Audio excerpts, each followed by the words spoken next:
Namaste and in Lak'ech, and welcome to this episode of One World in a New World. I'm your host, Zen Benefiel, and as always, do like, subscribe, share, make a comment, be part of this. You are interconnected by the fact that you're just here watching. So stick around. You're going to have some fun today. Now, I also want to invite you to visit planetarycitizens.net. It's our nonprofit, and you can download the free book, Planetary Citizens, Awakening the Heart of Humanity, and I guarantee you it will ignite your spirit and soothe your soul simultaneously. It gives you a picture of the oneness that we're experiencing already and what you can see as evidence of it, which certainly helps. Right? So look forward to reading that. And this week's guest now is Kay Cordell Whitaker. She is, I'll put it this way, a very deep person that's connected. And by that, you might call her a shaman. You might call her a teacher. You might call her all kinds of things. She's just a loving human being. And I got to tell you, she has written some really brilliant things too. She's the author of The Weavings of a New World, A Bone Throw Ceremony, The Seven No-Nos, and we're going to talk about her experience with teachers that took her into worlds that many of us don't even know are there, that she's been able to experience and shares through the Katasi teachings that she offers. So don't go away. You're going to love this apocalyptic chat. When the world speaks with one voice, love answers. Journey through intimate dialogues that dissolve boundaries and awaken the truth of our shared humanity. One World, Uniting Voices.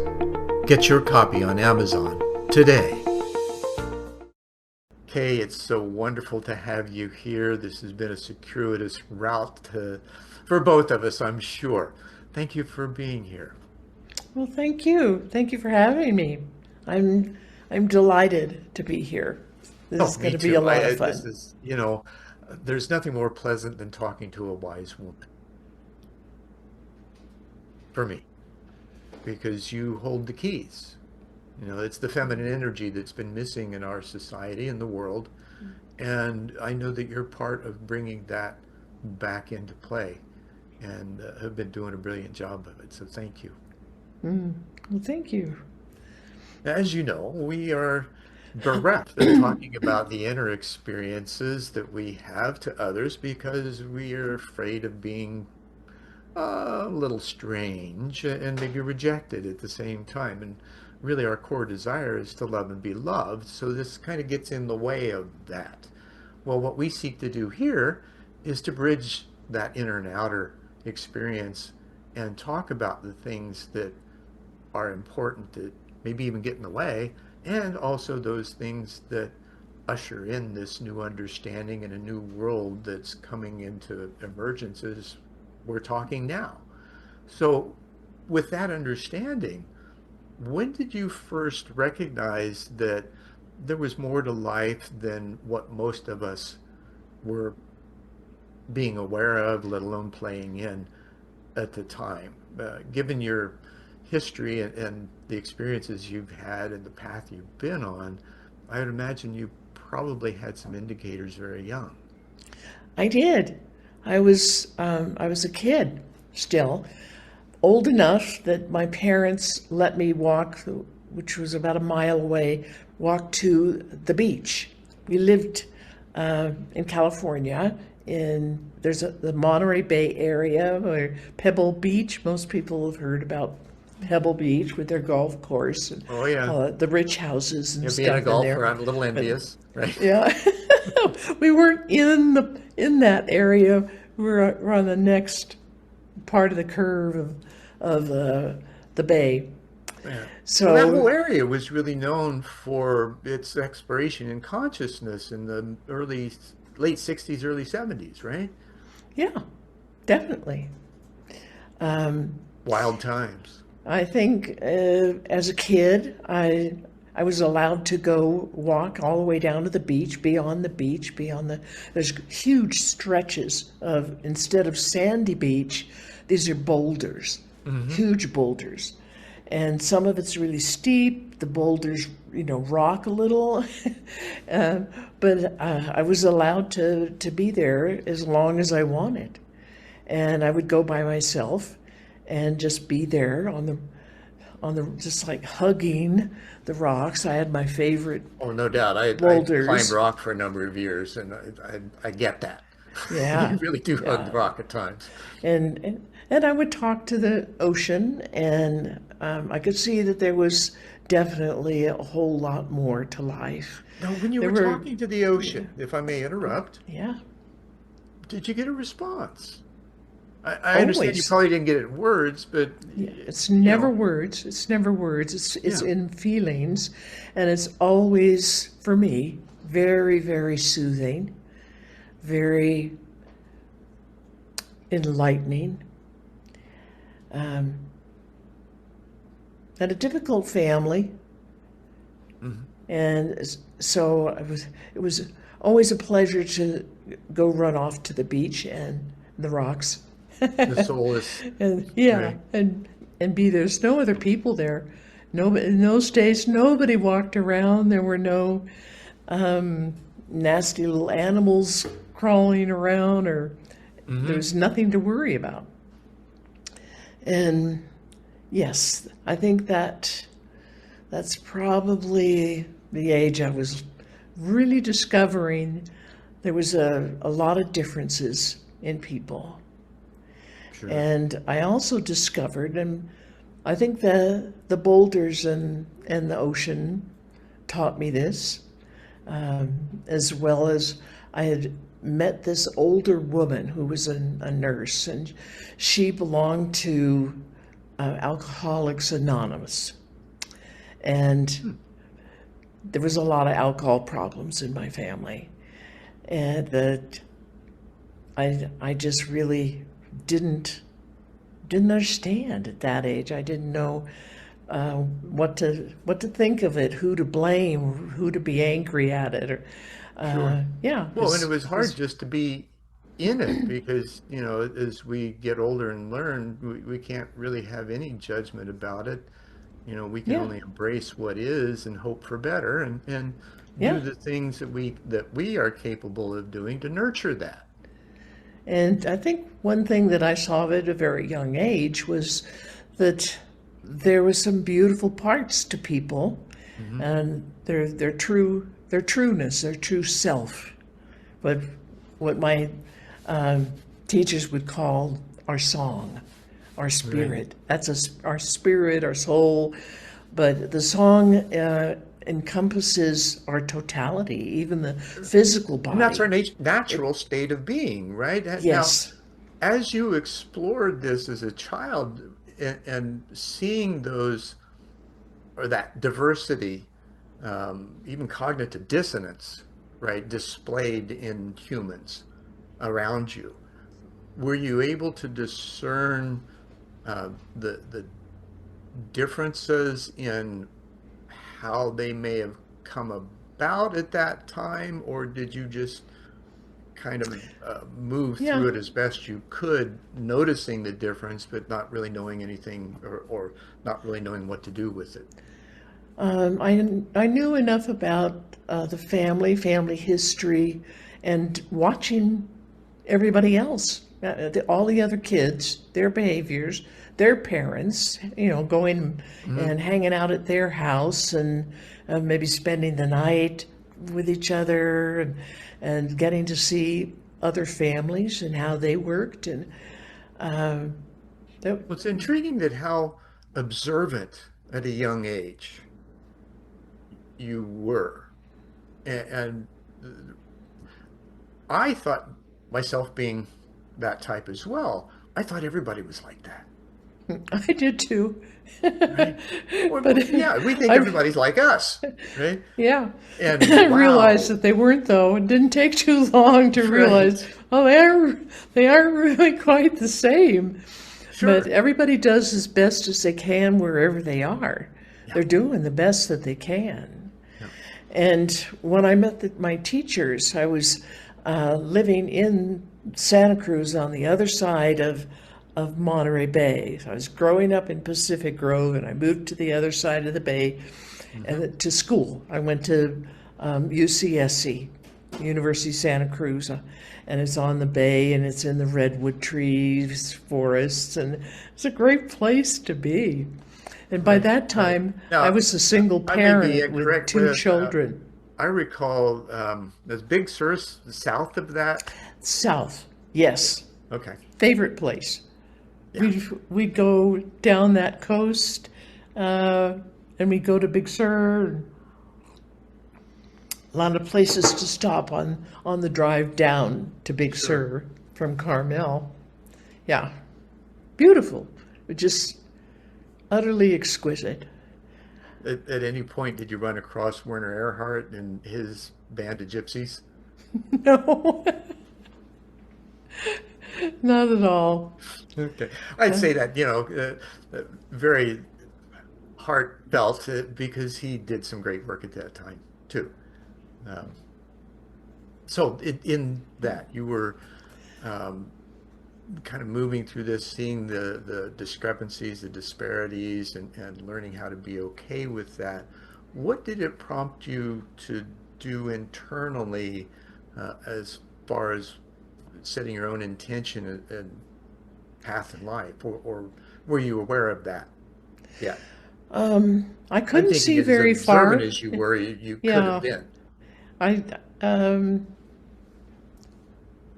I don't know if I could really call it a path of life. I could see a direction. My Hmm. direction was extremely different than everybody else, but I didn't let that bother me.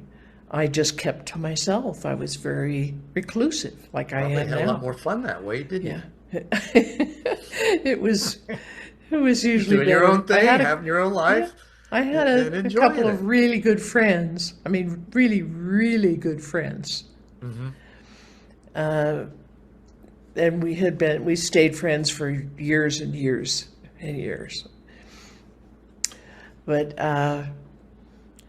when I got over to Santa Cruz and the college, that's where I met my teachers. And I met Damano Hedica on the beach, Santa Cruz Beach. And there's a lot of cliffs going up off the sandy. They had a lot of sandy beaches and these Hmm. cliffs that went up. And on the top of the cliff was the roadway, the Ocean Drive, Right. and some parking areas, dotted down the road. Sure. And I went to one of them in the middle of the storm because in that area, San Francisco, Monterey, they don't have lightning. Almost never.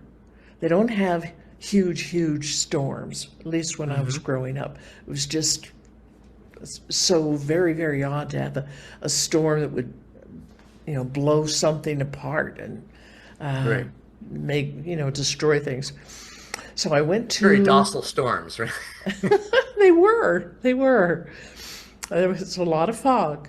Being on the water like that usually is a lot of fog, Sure. but I was just drawn to the storm, and I had somebody that could watch the kids, so I took off down to the beach and parked on one of these little parking areas, and nobody was there. It was just really stormy, and with those dark clouds that get just so thick and heavy with water that they're really dark. They block out a lot of light, and there's Right. lightning everywhere, and it's hitting around the beach, it's hitting out in the ocean, and I just had to be out in the middle of it.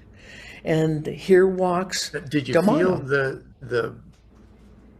I'm not sure what to call it, the vibration of that energy? Because with all Ooh, those oh, lightning that's strikes, what the called me storm, down there.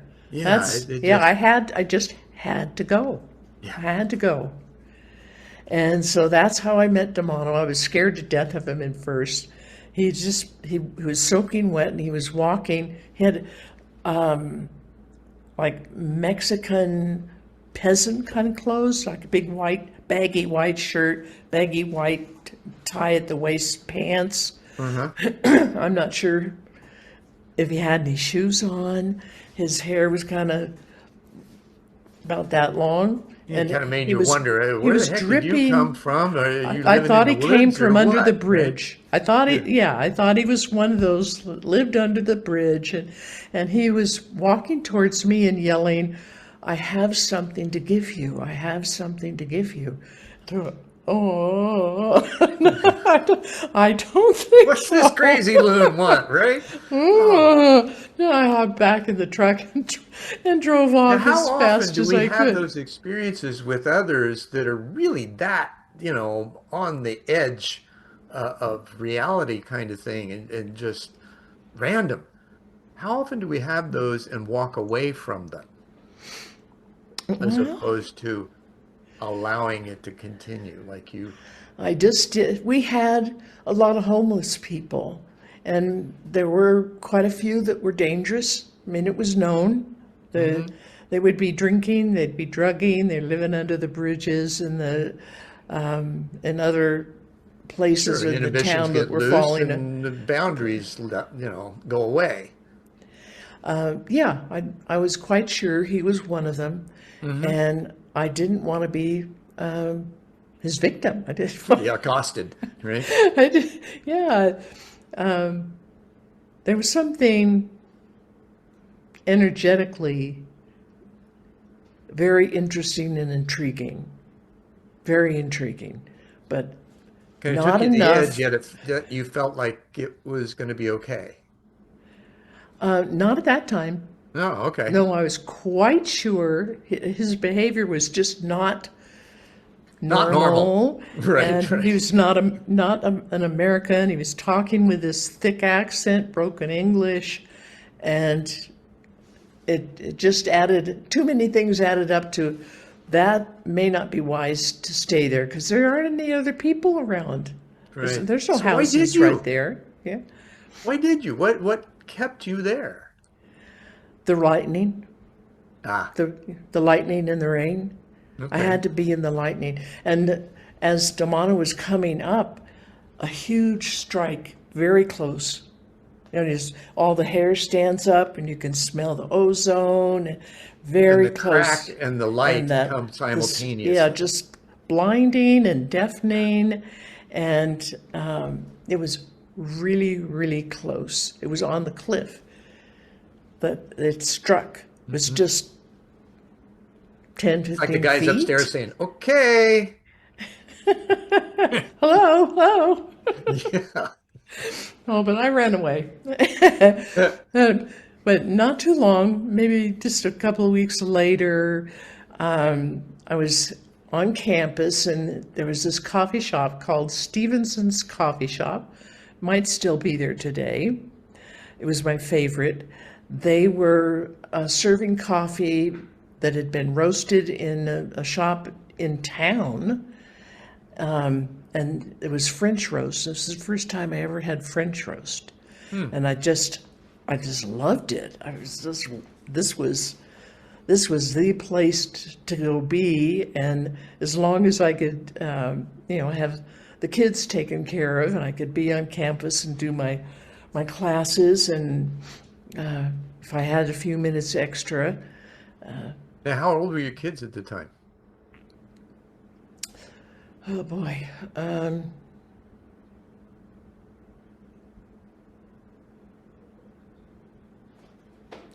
Linda had just entered school, my youngest.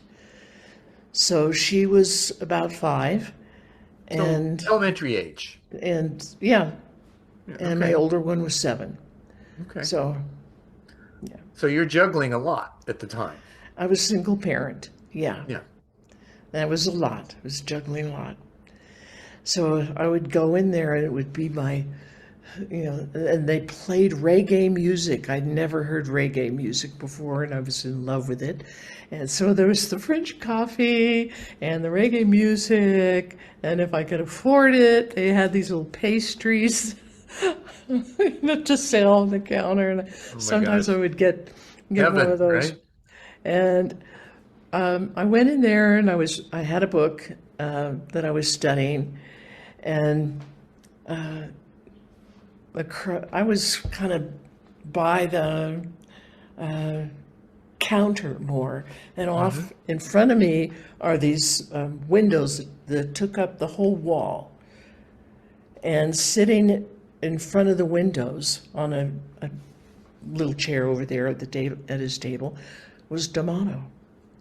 And he kept looking at me and smiling. And now he looked like an older man, an older man, and his hair looked really gray and was it was at least clean and combed. Right. Yeah. Yeah, and he wasn't all wet. And I was trying to ignore him. I thought, is that the same guy? I didn't. It was hard to relate it Sure. at first, Yeah. but then I Kind of realized arguing with yourself, that's right? You yeah, recognized him, but you yeah, didn't. yeah. And then he stood up and he walked over. He hobbled. He hobbled over and he's holding on to the chairs as he goes along, and he's kind of bent. And he goes really slowly and he comes right up to my table. And he asked to sit down and talk to me. And he said again, he had something very special to give to me. And I didn't know what to make of that. I mean, I wasn't afraid of him. I was almost Sure. embarrassed You in a about. safe environment now. I'm in a safe environment. The coffee shop's full of people, and the lights. Right. There's lights on, Still felt and kind of weird. yeah. But when I saw him on the beach, he was walking. He was very upright and straight back and walking Hmm. fast and strong. And he was fast, walking Right. fast towards Like a me much younger man. like a much younger man. Now he looks, you know, like Yeah, he's who is this shapeshifter here, right? yeah, he's looking quite old and not capable of causing me any injury whatsoever. And he said, I didn't say yes or no to yes, you can sit down at my table with me. But he did. He just went ahead and sat down. And he started talking about um, his life and his people and the way of life and their teachings that they had, and his wife, Chia. Now, had he And let you know where he came from? I mean, oh, yeah, I just want to Peru. make that Yeah, that was Peru, right? Or yeah, you'd mentioned that in the prelim. yeah. They came from western Peru on the east side of the Andes. Is Very, there a very particular tribe remote that he belonged kind of. to? Well, I've always promised never to tell that, never to Okay, give the location, and never to give the name of the tribe, okay. because his people have been isolated for so long and stay away from white people and Mexican people and yeah, everybody's. They don't Understandable. have the kind And of I honor that. immunity. Yeah, they don't have that kind Yeah. of immunity. Yeah, I'd met So, Dr. Mitchell years ago, 1997, Edgar Mitchell, sixth man on the moon. And he had asked me to keep a secret until after had died. That was kind of tough. I did, right? And it was an interesting secret. We'll get into that as we're talking further. okay. I don't want to detract from our conversation. Well, he made an invitation to his little cottage with his wife to go and visit and learn, uh, because he had to give me was their teachings, the tribal teachings. Hmm. And I was honored but very shocked and like, what why do Yeah, you want to why give them me? to me? Right. I live up here in America, and I'm very, very white, and I'm not a native Now, person, internally, and other than your thinking, what were you feeling about that on an emotional, even energetic level, or were you conscious of that? I was, Okay. and I was worried about his tribal people and his own young people, and Hmm. why aren't you home teaching your own people?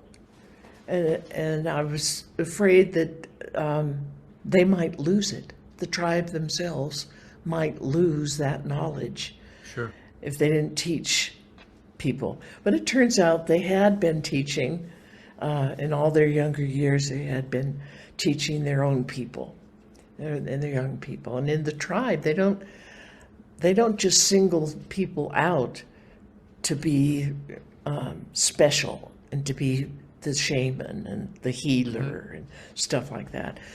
Everybody gets taught. Anybody who wants, everybody, as much as they want, it's all there. And it's there for them. It's for it's there for them to learn, to live it, live this Hmm. way.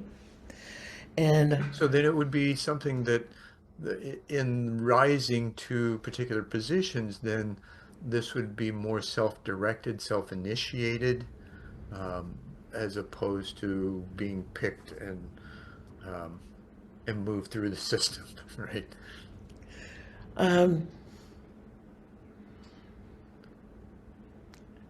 I don't know what to say to that. Maybe. Well, I'm just, from what you're saying, what I'm hearing is that those who did become shamans were prompted to do so from within themselves Absolutely. rather than being chosen.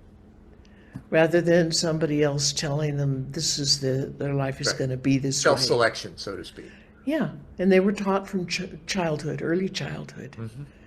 and and Well, it it's seems not a religion. It's a way of being. It's a way of living, a way of feeling, a way of thinking, a way of perceiving. right. And they say that we have lost our ability to feel. Even with our physical senses, they've been diminished. They aren't what they should be. No. And Well, and we aren't there have teachings? many senses way beyond the physical. We have spiritual senses, a lot of them. The Egyptians even say we have 360 spirit senses beyond our physical. And they had the same kind of concept. They hadn't counted the number of them, Sure. but And all how many these other dimension or planes ways of of, consciousness are those strewn right, across? right, yeah, yeah. And we're not just part of our 3D time space matter world. We're a part of other dimensions and other worlds. We we are multidimensional. Right. We And see, don't we don't perceive it unless we allow ourselves learn how to do it. right. We've been taught to not take our attention Biggest in difference that I noticed, I direction. spent some time in Chile. I spent a month in Chile, and the heart-centeredness of people there um, was just so soothing and inviting and friendly and loving and caring. And this was in 2001. I was there. Then I came back to the States. I was living in Pacific Palisades, just south of you at the time, in a canyon, and we put on an event there called Gaia Fest, and we had several tiers of vendors and activities. A few thousand people showed up, and then afterwards, I was an events guy at the time. I had done events for 250,000 people in one night, Tempe Arts Festivals over a weekend, and the Tostitos Fiesta Bowl party, block party on New Year's Eve. So I was familiar with crowds and knew how to manage them. What I noticed was that when I came back, I was still in that heart-centered space, and all my American friends that were helping were very much in a headspace wanting to control everything rather than nurture it, which is what seemed to be present in South America and in indigenous tribes as well. Even Yeah. here in the States, back in the 90s, I was I was invited into the Phoenix Indian School Preservation Coalition. It was 18 of 21 tribes in Arizona that had come together to help create the specific plan for the Indian School Park, which was in kind of uptown Phoenix. It was 125 acres that had been there since 1890. It was an internment camp for Native youth where they westernized them. And then it became a Indian high school for a number of years, closed in 1990. And then there was a land swap and the city ended up with it, and we're going to build a park. So one of my early guests on my first show, One World, called me up and asked me to come to their home for a meeting. Wouldn't tell me what it was. I show up, I'm one of 3 white people, 40, 50 natives, and then I find out what it's about, and it was just so humbling to be invited into that and to learn a whole different way of communicating and being with a group of people that were centered in this earth consciousness, right? That they're so connected. And then years later, I learned about the 3 brain system, the gut, the heart, and the head, and the processing process that white people don't know about because we always process from the head down and shove it into our bodies and wonder why we're diseased. But in their way, they feel first. They sense everything. Now science is saying, Exactly. yeah, you got neurosensors Exactly. in the gut designed for That's it. the basis. That's the basis of the teachings, and that's why I wrote this and the other books, the Reluctant Shaman and the Sacred Link and the Weavings, and now this one. This one's the latest one, and the no-nos. That's something that the Atticus used to say to me while they're teaching me. As I'm talking along, I'm doing the typical modern American way of thinking and talking, and I'm spewing out one of these no-nos, which it means you'd be better off if you stopped talking like that and stopped thinking like that. So. So Well, they we all would do point that, it. They right? point We it out just, to me. They yeah. would point it out, and they'd say, "Oh no, that's a no-no. Don't judge, don't condemn those people. Right. Don't be arrogant, and don't And don't on judge and on." yourself in the Yeah. process of becoming aware that you're doing Yeah. that. Yeah, yeah, but they'd have to do it. When I was first starting, they had to do that so often that what they were doing was getting me to be aware automatically in my own mind, my own body and feeling that this was not a good thing to think and say and feel. Sure. And Or it just should be becoming aware of rephrased. I what you're should, doing. yeah, it's being aware and Yeah. stop doing it. Learn how to talk in a different way. Learn how to communicate in a way that is loving and connected and Sure. respectful. It's like the precursor to nonviolent communication, right? Yeah, yeah. It's another word so for it, it's- right? it's- It's that loving and being loved space that we can get into when we release all the outer crap. Exactly, exactly. So one of the big things that they pounded into me in their gentle, loving way, because they were just like you I described. know how they are. So hard, They so got a sick loving, so humor, don't they? sweet. Yeah, they're just a very particular kind of a humor. Yeah. Yeah. So, but It's a it's loving all about learning how to feel. Yeah. We don't feel with our heart. We don't feel much with our emotions. People think, "Oh no, I'm getting too emotional." You've dampened your emotions. Sure. You've Well, with dampened physics now them saying we're all down. energy, Yeah, how can you not feel? right? You're sensing, feeling something. Are you in that much denial Well, that you're our unwilling to culture has be grown up present? in that stifledness and that Yeah. blindness, and they've learned that, and so they have the. I kind of turned it all the no nos into a joke, and I started calling them the no nos. Oh no, I'm doing a no no. Right, right. And so it stuck, and it stuck all these years. And even though I thought while I was writing this that I'd have a different title, something a little more Americanized. No, the seven Well, no that's very nos. Americanized, right? We're used to pointing fingers and saying, no, no, no, no, no, no, right? Unaware of the three pointing back Pointing at back. us. Right. Yeah. My dad told me about that when I was a teenager. And he was Master Mason, the 32nd degree um, Knights Templar, and a tool and die maker as well, holding millions of an inch tolerances. So he was really precise. Wow. Yeah. And he heard me say something, and he said, "You be careful pointing fingers. You better have three solutions of what you're calling out, or shut up."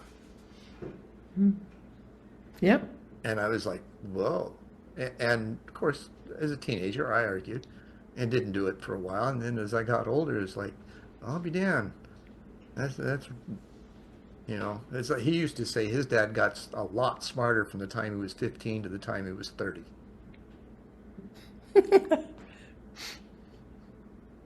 Yep. We get a I little think most of intelligent. us notice that, even if we don't openly acknowledge it. Sure.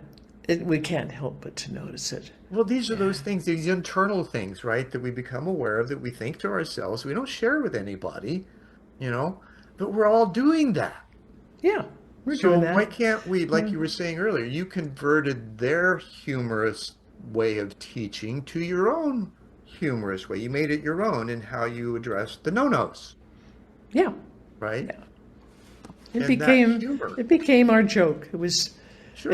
and instead of saying, "Oh, well, that's not a very good way to talk about that. You're doing this. You're doing the judgment, or you're doing the assumptions again, Right.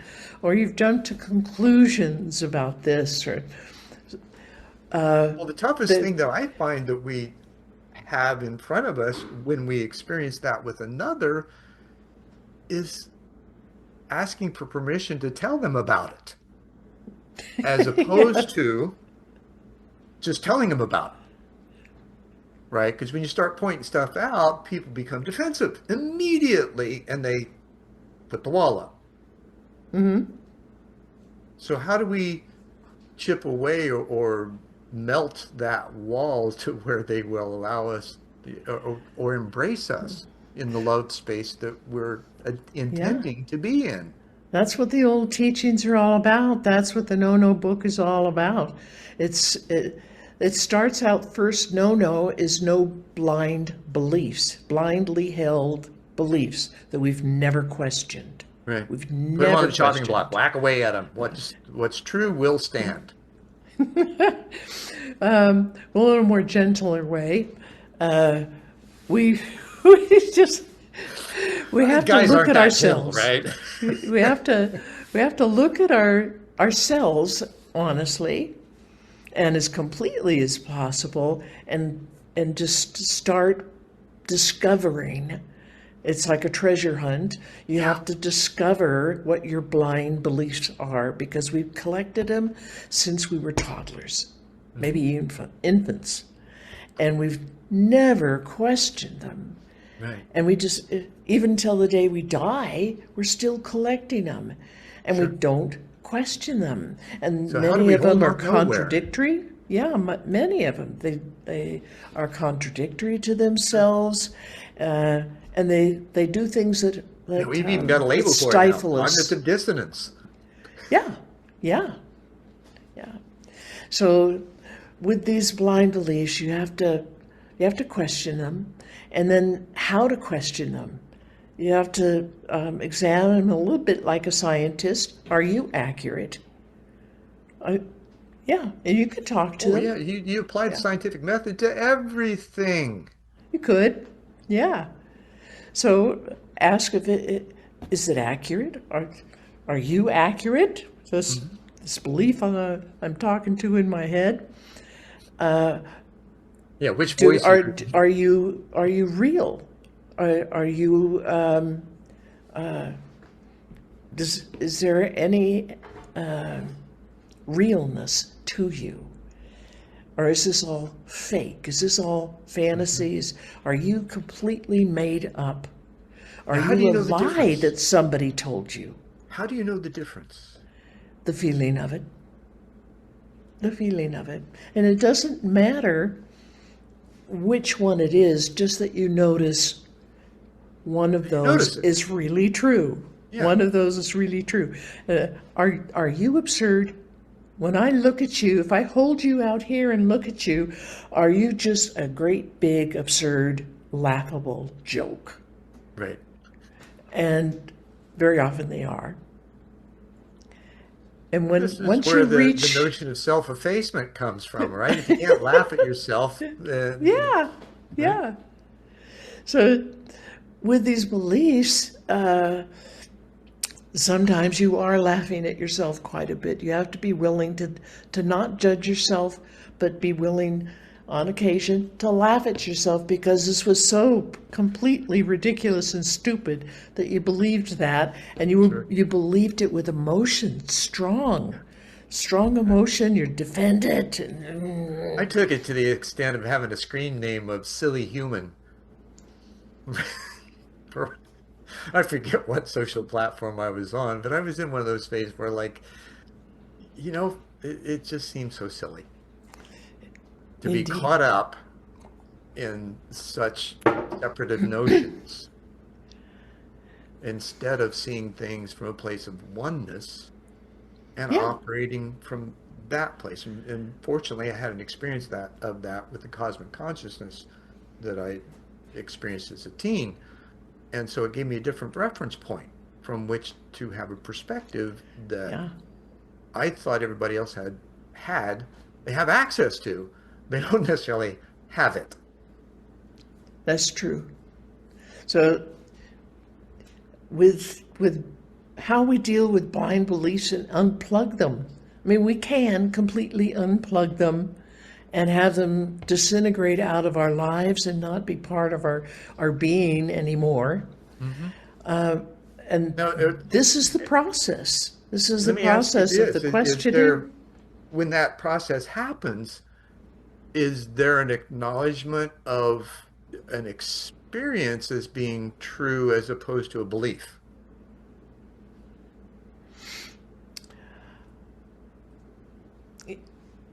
If it is an experience, Hmm. if that belief that they're holding, which is a rare thing, most people's blind beliefs are they're full of falsehoods. They're Right. full of And they're falsehoods not and really lies experienceable. and yeah, they are not a real experience. But sometimes they are. Hmm. And those are That's the they're almost nuggets. like Right. they're a different category Yeah. of belief.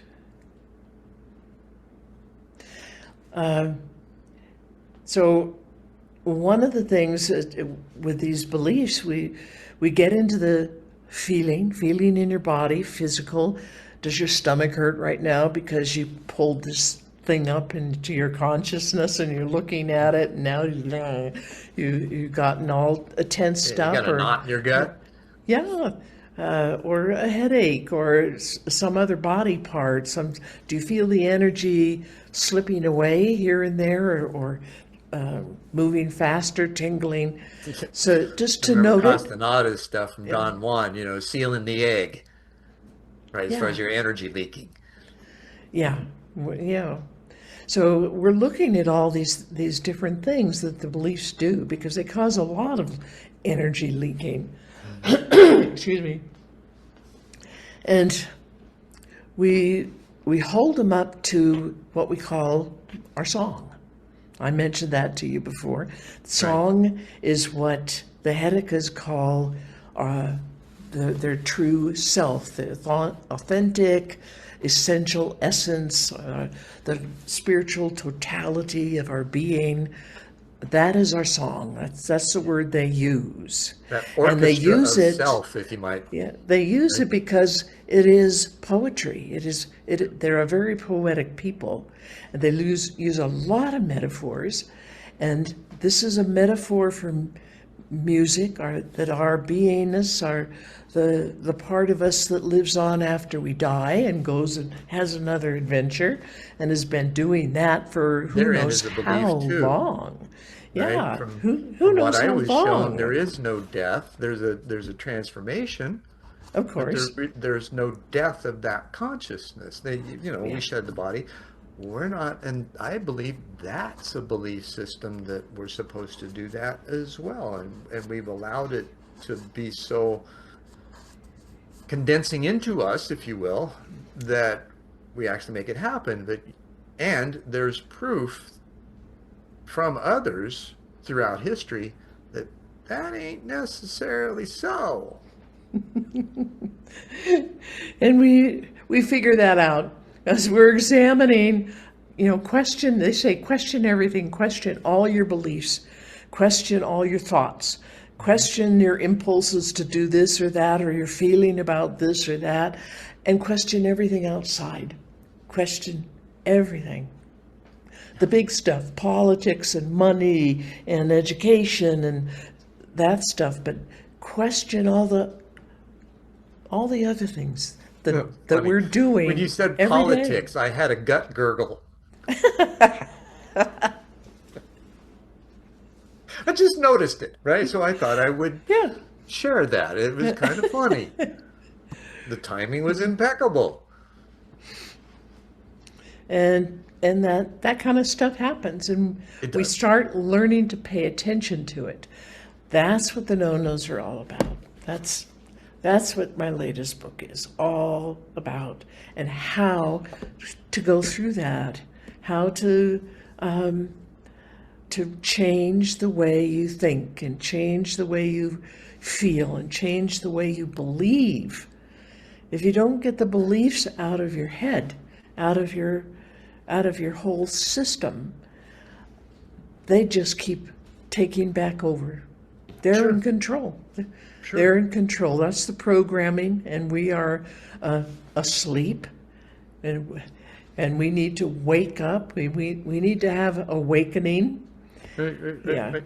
I was in my MA for Org Management. One of the student groups had a presentation on the challenge to change, and they identified that there were only three letters difference between challenge and change. You take the LLE out, and you have change, but they didn't have anything else, right? And of course, my exuberant self popped up immediately and said, liabilities, limitations, and excuses, right? So, and you have those uncontrollable, it's kind of like the third insight in Redfield's Burke of when you don't speak until you feel it, right? And this was just, it had to come out in that moment. And several years later, I put together a whole weekend scenario for a training development organization around that and removing liabilities, limitations, and excuses in the workplace. But it's funny how all of these are self-imposed, right? The Yeah. things that we believe about ourselves. And today we call that the imposter syndrome. Well, how big is that imposter within us? And what are we when we release that and remove all the coat of armor and divest ourselves and give the shirt off our backs, which is really not necessary, though we're kind of instructed to do that in feeling that progression toward something that we don't fully understand and yet have to release everything that we've thought, felt, heard, known in order to be available to experience it. Yeah. We are here to experience. What do And one you of the find? things that we need to experience the most is love. Yeah, Love. And what the Hedicas say next is beauty, because we have thrown beauty, like throwing the baby out with the hmm the wash. we've thrown it away. We don't know what real beauty is, and they feel that beauty is sacred. Love is sacred. Beauty is sacred. Our connectedness to every single thing in the universe.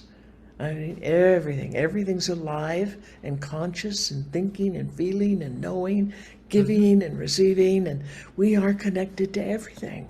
That's the isness of being, right? That is the, and we've put such dampers on it in our culture that What many do of you our think? beliefs try How to have we drown done that this, out. first of all, and what do you find in the no-nos that is most present that we need to learn? We need to learn to examine ourselves without judgment and discard the stuff that we find irrelevant, unreal. You know, it's not true. It's not accurate. It is preposterous. It's ugly. It's mean. It's violent. We have Right. all kinds of Now, those things are that things we that all go on attach. up here, right? Those are not Okay. sensations we're going to feel in the body. Yeah. What would be an example when you found something that you could lock in on as a truth? Is that a sense of resonance in the body that's undeniable? And how Yes. does that show up? Yes. It can show How up would in you many describe different that? ways, many, many different ways. It could show up anywhere in the body. Very often it shows up in the heart. With Mhm. most people, and most often, most things will show up in the heart. How And so? if, But what would be the sensation that would well, if happen? it's a negative thing that's going on, the sensation anywhere in the heart area can be one of tension and tightness, constriction, could even be uncomfortable, Yeah, and just some kind of yeah, discomfort. yeah, And then the discomfort. other end of the spectrum would be like, and this is where I find the Beauty. difference in, This is love and beauty. This is where the depths of beauty is felt, right. and it's has to be experienced. You know, we talk about love, and you and I talk about it all the time, right? Loving and being loved. There's something that's under that. There's a foundation that we don't often address, and I believe that to be trust.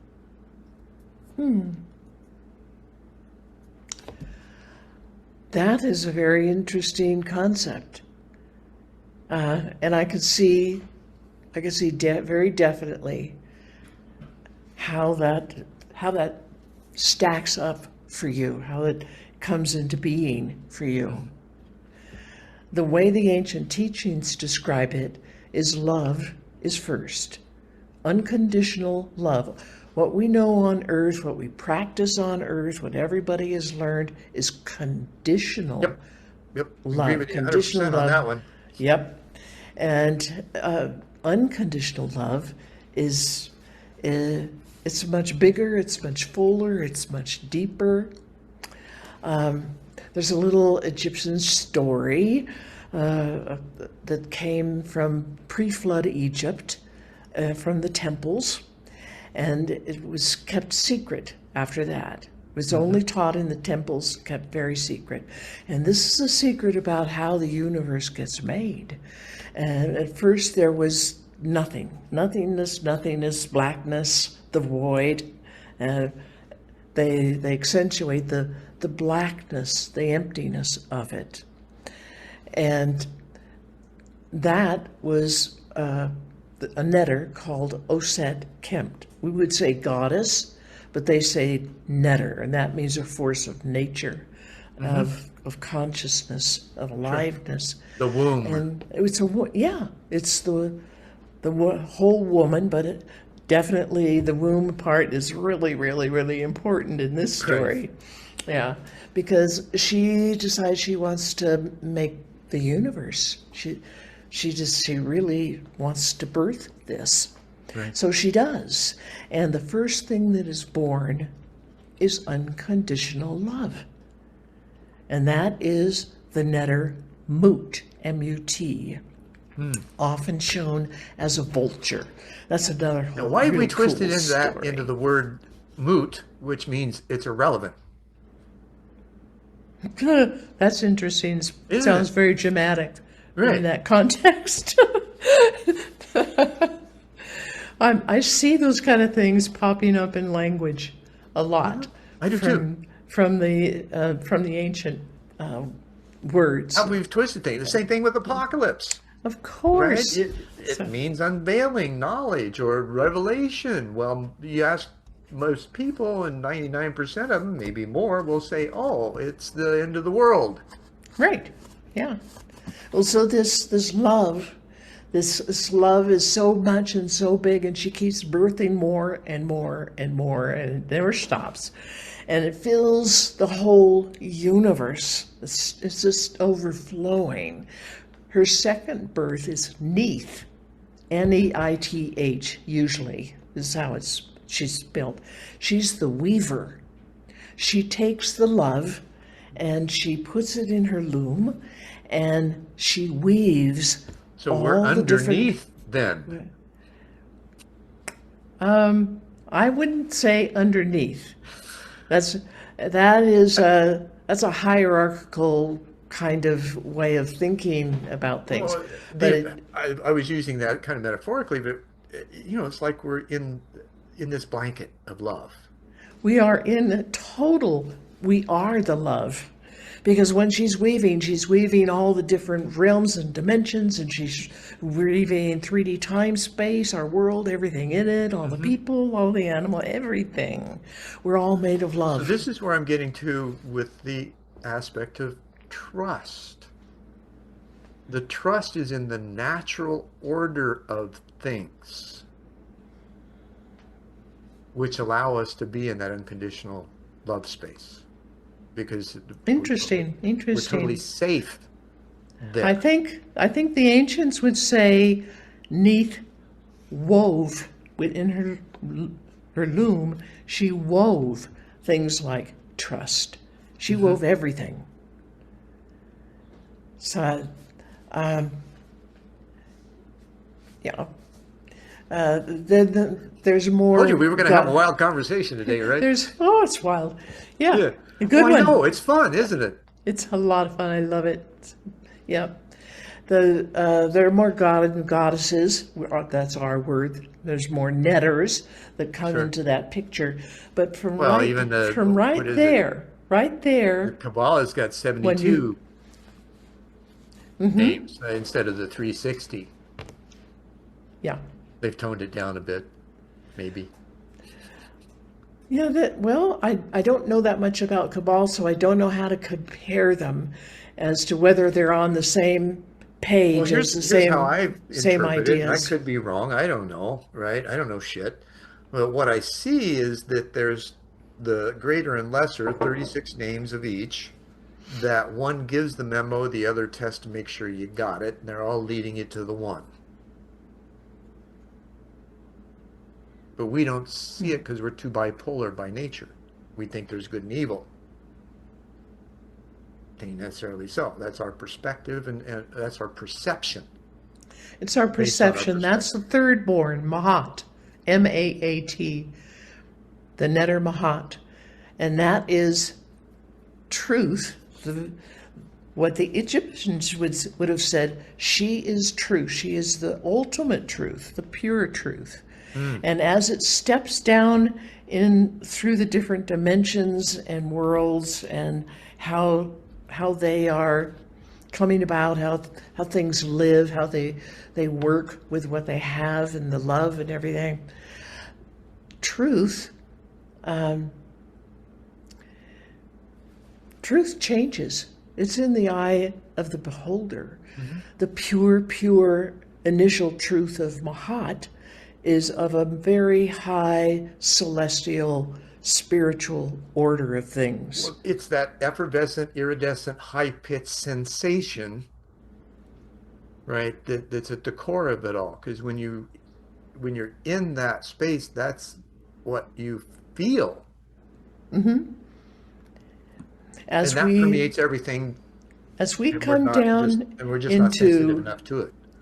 as we are coming through different layers of existence, different realms, and come to the our 3D time space matter Hmm. world, then truth looks a little different. And truth, from my eyes, seeing the world, is a different truth. Might it be minutely different, but it is a different truth than what you are seeing from your eyes and seeing That's the the world. differentiation in Yeah, creation, right? right.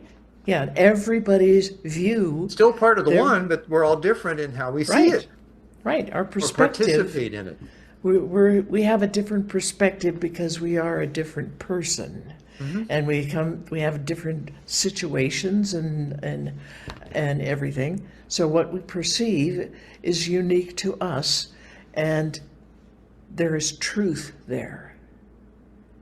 There is truth in that perception. And one of those no-nos would be don't step on somebody else's truth. It should be.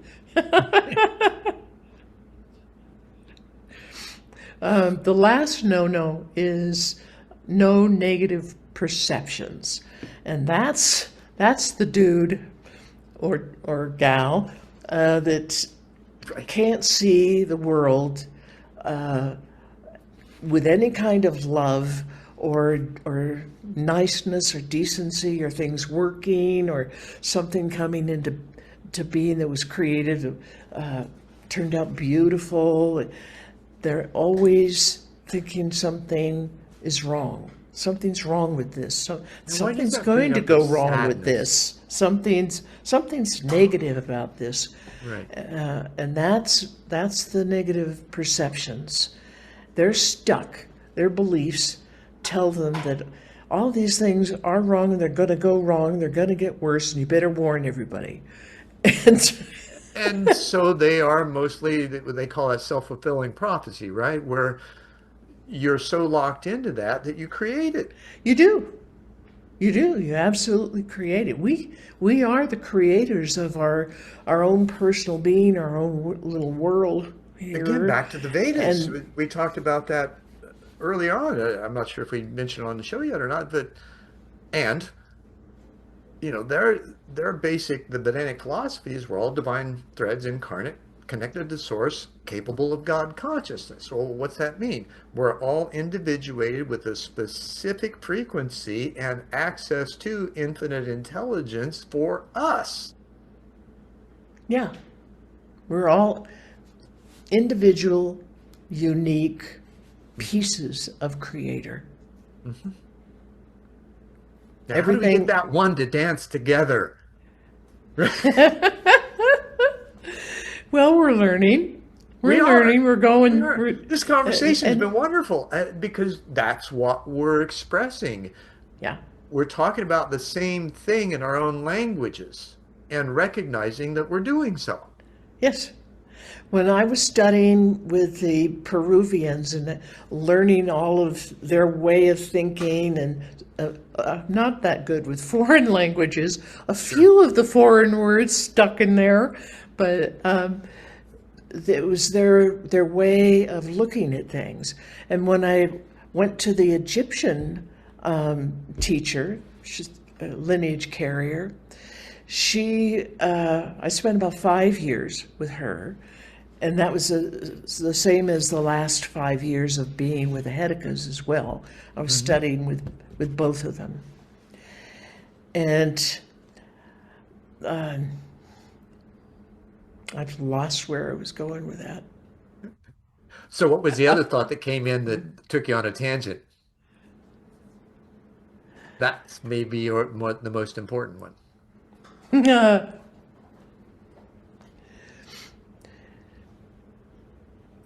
Well, what she said about these different things that we've been talking about the love and about Mahat and the truth, and she said that sometimes it's not easy to put it in modern words. I can understand Yeah. that. My wife's Russian, and learning about the Russian language, I don't speak it. I understand a little bit of it. Um, I mean, compared to English, they've got six more letters or seven more letters. They have six other tenses that English doesn't even have. And that's just amazing. So their language is so precise and so broad in how it can be used, right? And we Exactly. think Yeah. English is a challenging language. Yeah. So No wonder they have with prowess in science and medicine and other yeah, things they, that we're they, jealous of, yeah, is what I think. yeah, yeah. I think that is true too. The differences between the what was taught by her Hmm. of the ancient Egyptians pre-flood and the pre-flood Peruvians, in the long run, it turned out to be exactly the same. They're saying the same things, but the That's a big surface, duh for me, yeah. 'cause, right? And Well, you too, I'm sure. At some point, it's yeah, like, I was well, thinking, well, it's got to be, they've got to be saying at least something yeah, if these similar, things are true, it's got to be but it ubiquitous. So took a how do we while. find it? Yeah, it took a while to sift through the thick Egyptian uh, languages and hieroglyphs and all the different terms, all the different letters and Right. the way they talked about things in fields and energy Sure. fields and Well, and the complexity yeah, of that, evolves out of the very simple things that you expressed. yeah, exactly. And it took a little bit to decipher it, but then they're talking the same Hmm. talk. They just ended up being in different languages and different cultures that put So how do that you dumb this flavor. down for the average American to get it? That's it's all about feeling, and Uh-huh. that's. I'm going to come back to this book. My other books talk an awful lot, especially the weavings, talk very deeply about some really deep inner, upper, broader spiritual stuff that is not found anywhere else. But this is aimed at everybody and everybody, right off the street and in their language and toned down in a way that they can take action. They can Gosh, did I just follow lead these you right into this processes. with that question? I had Yeah. no idea. Well, if people Well, want to I guess, really there know is about some it, degree of yeah. sensitivity that does take place, and especially in talking about these things, there's a certain openness and congruence, and I believe even telepathy that occurs, the energetic Oh, exchange. absolutely. We're a telepathic species. Right. We are. And we're capable of much, much more, all kinds of different things. Teleportation without gadgets, no technology. This is Had it happen, spiritual. had it happen one night, I was staying with some friends up in Prescott, Arizona, and new moon, house was dark, bathrooms on the other side of the house, probably 50 feet away. There's an archway in front of my bedroom door. When I went to bed, I wake up middle of the night, got to pee, and so I'm thinking to myself, oh, I wish right in front of in front of the bathroom, right? Because I know I've got a ways to walk and can't see because the house is dark. Well, I take two steps and I run into a wall where there was an archway before. And I'm like, what the heck? Right? So I'm looking around for a light switch. I finally find one, flip it on. Guess where I'm standing? In front of the bathroom door. It was that wall that I ran into. Now, how the hell does that happen? We have Right? that ability. Now, I We wasn't fully do. awake, but I was awake enough. Yeah. It can be pretty surprising. Just the fact that that happened to prove that it could was enough. Because at that point, as I believe you have illustrated, maybe not said it so much, that these are sacred gifts They are to be sacred gifts. treated in that way. Because All those you misuse them, it's only going to 360, hurt yourself, right? right? All those 360 senses are considered sacred gifts. Hmm. Sacred gifts. Spiritual gifts. Be interesting to see how, as we understand and maybe look into the genome, how those 360 senses fit into our DNA and the frequency that we vibrate at as to which one's open. And, and I've just recently got into this whole, well, several decades ago, I was introduced to the notion that hydrogen is the conduit of consciousness. And I didn't really get it at the time. It still, when you look at it, there's that unseen hand, the tertiary leg of the hydrogen atom that allows it to fit in with the rest of the periodic table and still be the foundation of coherence in it. Hydrogen is the most plentiful gas in the universe, powers the sun, and in our what is it, ATCP or the four-letter genetic codes that we have, right?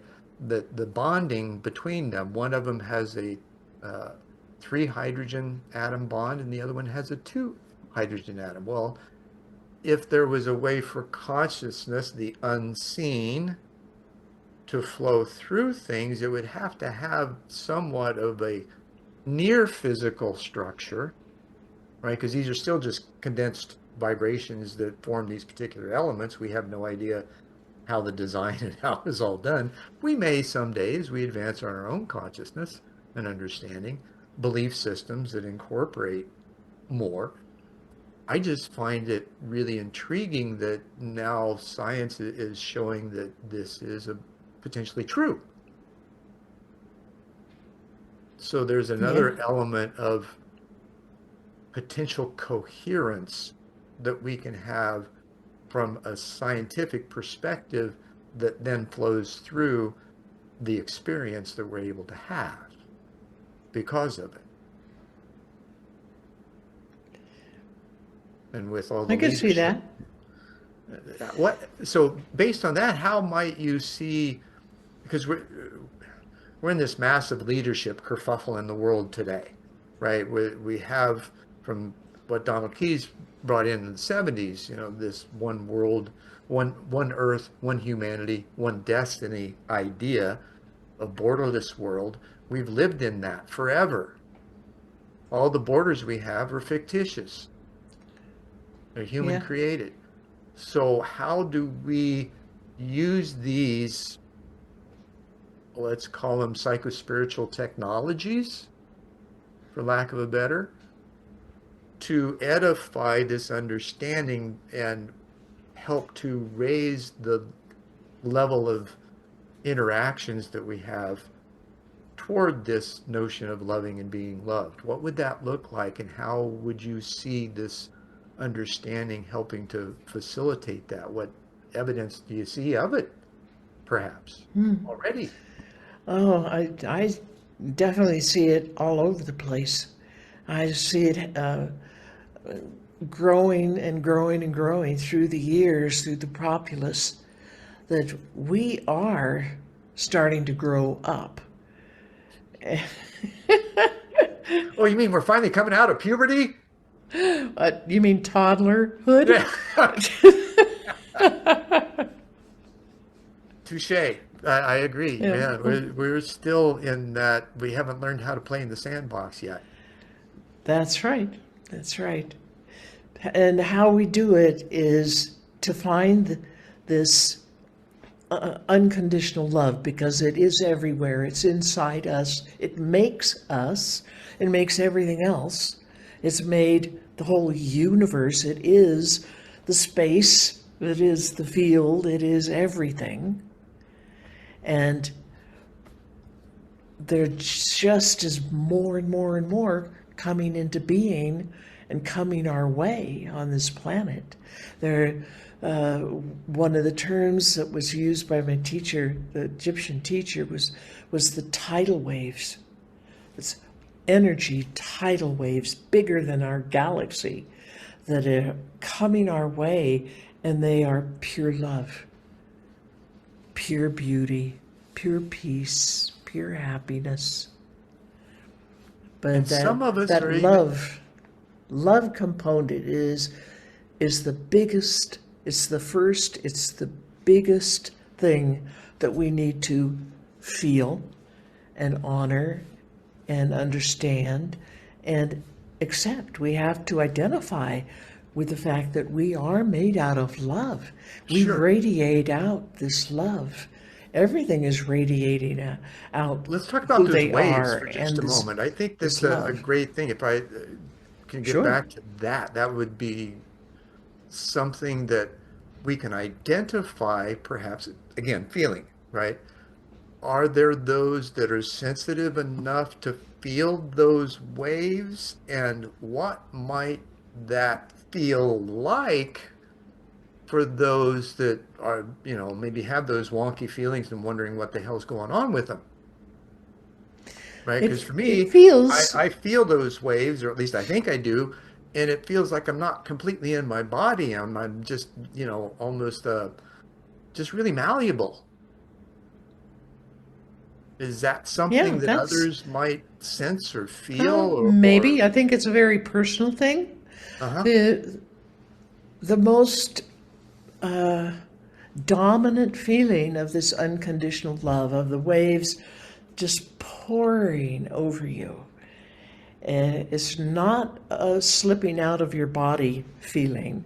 It's a becoming in love with your body. It's Maybe I noticing. misspoke. It doesn't really feel It's like I'm out of my body. It feels like my body's not defined yeah, yeah. as much. That might change when I'm you having fun with it. when Why would I want to do, right? Um, yeah. and again, I referenced some of Arguelles' work in the movement of the solar system, and we're in a different, what he called the photon belt now, which is a different vibratory rate than where we were in the Piscean age. And Yes. so moving in the Aquarian age, this vibration affects us subtly, which gives us that door opening, right? Kind of like what Yeah. COVID did. That was the result of it, right? It gave Right. people with the obsession with self-hygiene, it turned inward, self-examination, and then the sequestrations. It's like, no, no, no. You're back to your no-nos, right? You got to sit with this for a while, Yeah. right? You're going to be forced into sitting and contemplating. Well, some did, many didn't, right? Because they still wanted to be distracted because they were fearful of what was going on instead of saying, "Well, interesting, what's happening here?" I think people are feeling it in spite of themselves and in spite of their beliefs and in spite of their linear mind trying to dictate everything Hmm. and dictate their attention. They're still feeling it. And it feels like just pure love, acceptance, freedom, beauty, peace, Hmm. self-sovereignty. That's the biggie. That is a big biggie. Yeah. To be We think, totally self-sovereign. and the Yeah. self-love aspect of that has been misconstrued to be hubris at times and to be, And selfish and yeah, narcissistic. narcissistic, and there are those psychopaths and sociopaths that are so. However, if you can't love yourself and fully unconditionally accept you as you, how you are right now, that doesn't mean you don't want to change and can do so, right? The now moment, right? The precious present, as Ogmandino calls it. How do we get there? What advice can you Have to give? allow ourselves to feel, to not try to think everything and think it away, and because that goes in loops. Hmm. It just babbles and it's going in loops and it Here we go, drags you. loop-de-loo, right? Yeah, it drags you everywhere and it drags your emotions, all over the place with it. Well, Well, yeah, we're We have to we relationships have on to the ocean of step out of emotion, that. right? We have to let ourselves quiet the mind. We hear that a lot from all these other religions. Quiet the mind, Right. and maybe get a little more meditative. Maybe actually try to sit down and meditate, Sure. and Well, or the maybe do quieting a doesn't necessarily mean ceremony. shut up. It just means don't think about what you're thinking. Just observe what you're thinking. Yeah, but not only in the linear mind sense to observe the linear mind. Right. But Well, it at some means point, to you still observe yourself the enough to where the feeling. linear mind doesn't matter anymore.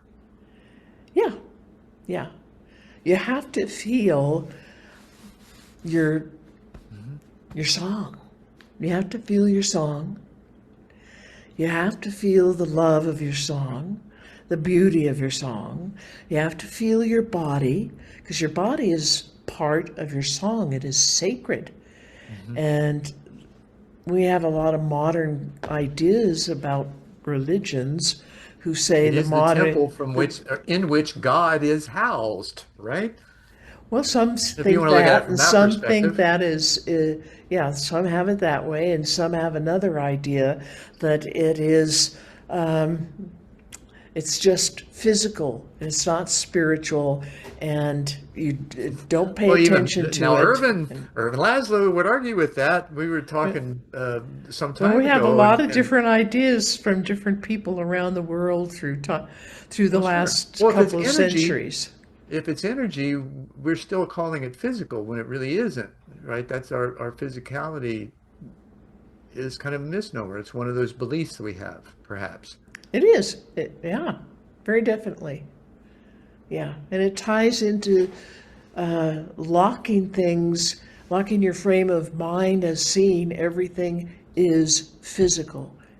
It's physical and it's material. That's all there Right. is. Well, There's we nothing have these beyond it. constructs that we have agreed at some point in our consciousness in however many lifetimes we've had, right? Or whatever point of creation when we came through that blanket of love initially, unconditional love in order to manifest, right? As individuated beings. Yeah. Pretty cool process. And one that I know that our audience has just had a blast with in our conversation today. Or at least I did. And if I'm having a blast, and I know you did too, I can tell by the smiles on your face from time to time. It was enjoyable, right? Very fun. Um, Very fun. and yeah, and it's just an example of what you can do with psychological safety and intellectual humility, right? When you create that space to explore, um, it's just a lot of fun at that point because you're not attached to anything except sharing. And you're not even attached to that. It's just that's what flows in the energy between us, right? But it comes out in words instead of waves, particles instead of the wave, right? Um, in our closing, because we've had just an amazing conversation. What is there?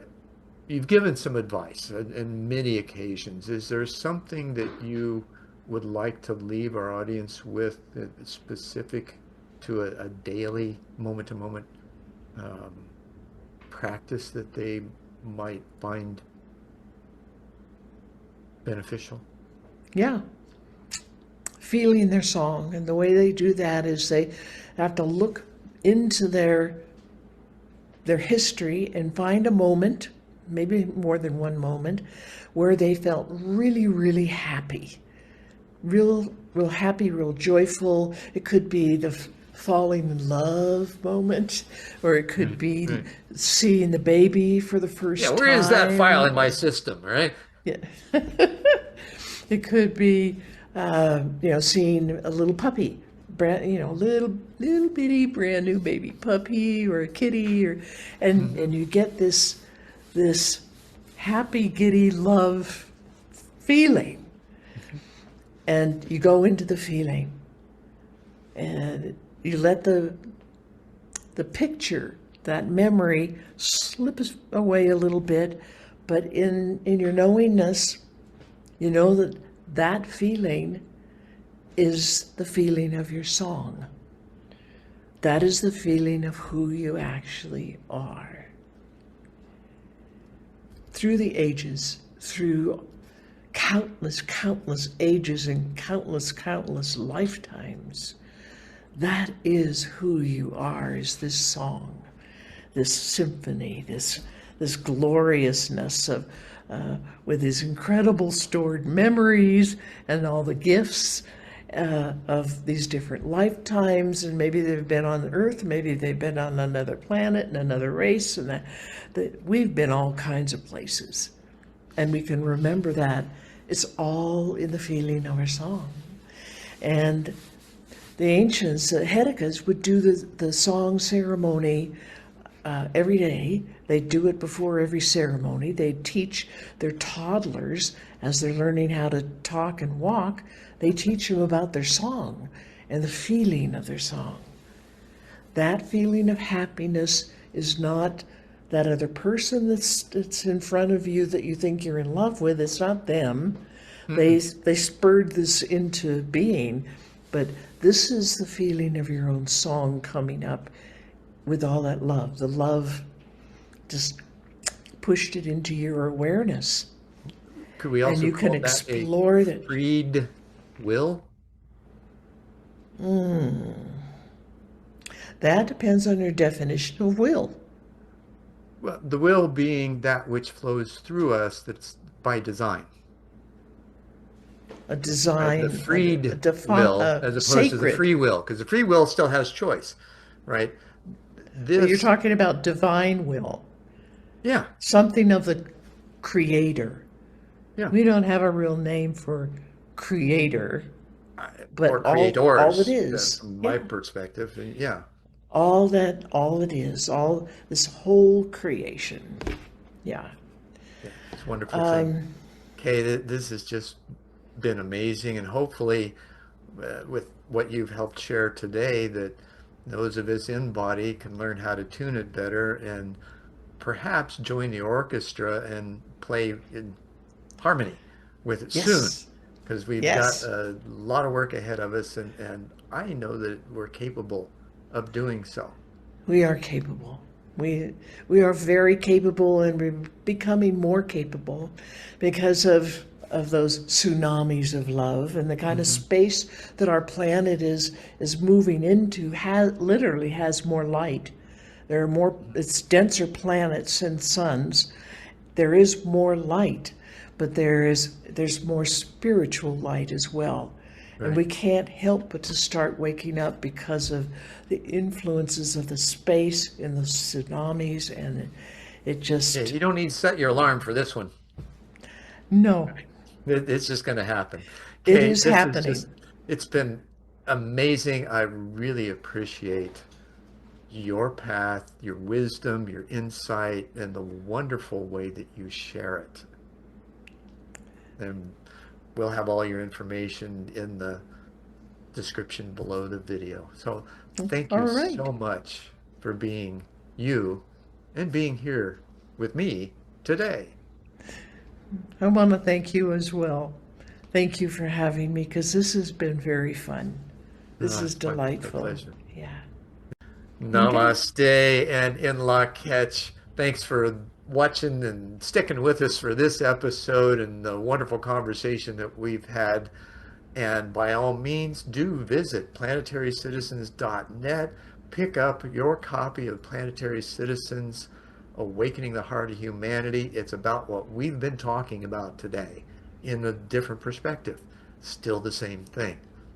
So please do subscribe, like, share, make some comments. Help us help you and your friends, relatives, associates, and even those people you don't like, because they're going to get better from it too. So appreciate your time. Thanks for tuning in. And from Kay and I, thank you so much. I'll see you next time.